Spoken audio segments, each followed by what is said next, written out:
if they make a different choice. Today, in Marin County, a child brought a gun onto a school bus. With these tax-free sales, how are you ensuring that families know how to use these firearms and keep them properly secure? Could someone repeat that? I just couldn't hear enough. Was it about firearm safety?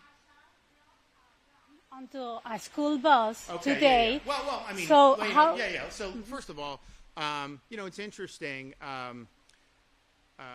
If you look throughout American history, they used to have shooting classes in a lot of schools.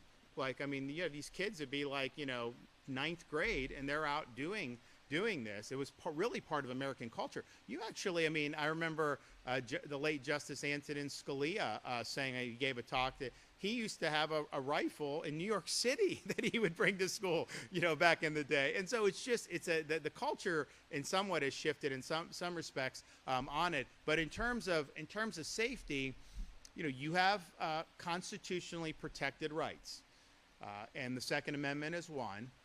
But with rights come responsibility, and you have responsibility to be able to handle those firearms and exercise your rights in other ways apart from Second Amendment in a responsible way. And if you're impinging on other people, if you're out there at a shooting range and you have some AD or something like that, then you're going to be held accountable for that.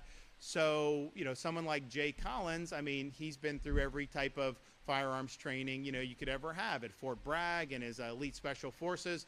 Not everyone gets to go through that, but I think most people, the one thing I like about Florida, there's so many opportunities to be able to go to a class and to learn how to handle these firearms. And that's true for pistols. It's true for rifles. It really doesn't matter across the board. So I would encourage people, make sure you know what you're doing.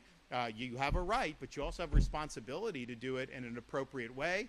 And if people are not able to exercise their rights in an appropriate way, you absolutely can be held accountable for that. And part of it in Florida is, this stuff can be done if you're not 18 under supervision of an adult, of course. But if you're school-age kid, you don't have access to that on your own, absent parent supervision, and that's always been the law. Now, I also think they, before I became governor, the legislature extinguished the right of 18 to 21-year-olds to be able to purchase long guns, and that's just something that I don't think was consistent with the state or federal Constitution. To do a blanket prohibition on a constitutionally enumerated right, that's never been something that has really passed muster. I know that's being litigated now all the way up to the U.S. Supreme Court, but I was against it at the time and said so publicly as a candidate, and then now I've continued to take that position as governor.